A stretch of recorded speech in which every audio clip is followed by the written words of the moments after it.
boys and girls, it's lovely to be with you again. I wonder if you have a best friend. And I wonder what the best thing is about your best friend.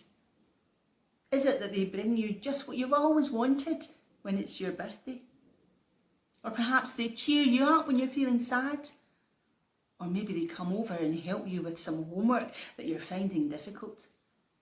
Or maybe just that they're always around when you need someone to talk to. It's good to have friends. And we all need good friends. But real friendship isn't about what we can get from our friends, but also what we can give to them. The only way to have a good friend is to be a good friend. So we need to try hard to be good friends. I have a story for you today. And this is a story about some friends who helped their friend when he needed them. And the story is called A Friend in Need. One day Jesus was teaching, and the house he was in was crowded with people wanting to see him and to hear his stories and maybe even see a miracle. Perhaps Jesus would heal someone. Just then, some men came carrying their friend on a bed. Their friend was very sad. He wasn't able to walk, and besides that, he felt bad about himself because he had done so many things wrong in his life, and thinking about those things made him feel even more miserable. His friends cared about him, and they had heard that Jesus was in town, and they thought that maybe Jesus could help their friend. But how could they get their friend into the house to see Jesus? He wasn't able to get up and walk. Then they had an idea. They would carry their friend on his bed to see Jesus. The trouble was, when they got to the house where Jesus was, they couldn't even see Jesus because of the huge crowd of people all packed in and excitedly listening to Jesus. They didn't know how long Jesus would be in town for. They needed to see him today. "Excuse us, coming through. This man needs to see Jesus," the friends shouted to the crowd. But it was no use. The people wouldn't budge. They wouldn't give up their spot in the crowd. "It's okay," said the friend who couldn't walk. "Thanks for trying anyway, but just take me back home." And he was so sad he wanted to cry. His friends looked at one another and said, "There must be a way." And just then they looked up and had an idea.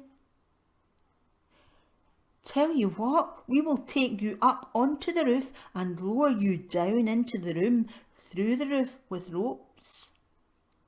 So carefully, and with much puffing and panting, they carried their friend still on his bed up the outside stairs and onto the flat roof of the house.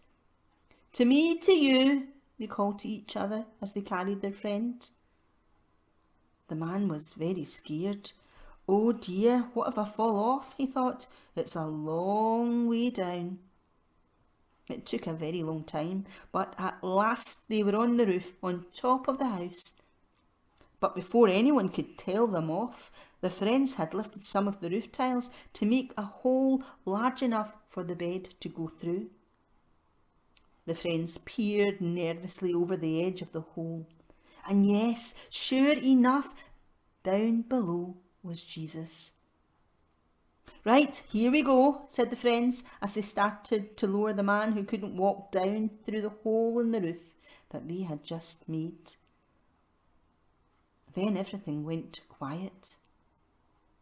In the room below, Jesus stopped talking. The people in the crowd down below looked up in surprise at the curious sight of these men lowering their friend still in his bed down through a hole in the roof. Jesus smiled up at them. But some in the crowd weren't amused. "This is a disgrace," they said. "How dare you behave like this?" they said to the friends. But the men just kept on lowering their friend until at last he landed right in front of Jesus. Jesus looked down at the man and he could see the sadness in his eyes, and so he said to him, "Friend, all the wrong things you are worried about, all the wrong things you have done in the past, all are forgiven. You don't need to feel bad about them anymore." There were a few angry grumbles from some in the crowd. "Who does he think he is, forgiving people? Only God can forgive." Jesus turned and looked at them and said, "What is easier to do? To tell this man that all the bad things he has ever done are forgiven, or to say, 'Get up and walk'?" Without waiting for an answer, Jesus said, "So that you know who I am, I'll tell you what, I will do both." And then he turned and said to the man, "Pick up your bed and walk." There was a hiss of surprise from the crowd. "What? What's that Jesus is saying? Lift up your bed and walk? This man hasn't walked in years. That's just ridiculous." But the man lying on his bed wasn't bothering what the crowd thought, because something very strange was happening. Suddenly, he could feel strength rushing into his legs. And yes, he could. He felt certain he could. Yes, he could. He could move his legs. He sat up. He struggled to his feet. He wobbled a little. The people were amazed. And then, with a great big smile on his face, he thanked Jesus and bent down and picked up his bed, and he started to walk. His friends came rushing down the stairs to meet him. They could hardly believe it either, but they were so happy for their friend. The next moment, there he was, pushing his way through the shocked crowd. Happy he could walk. Happy he didn't feel bad about himself anymore. And happy to have Jesus as a friend. The end. Wasn't that a good story? And it had a happy ending. We all like stories with happy endings, don't we?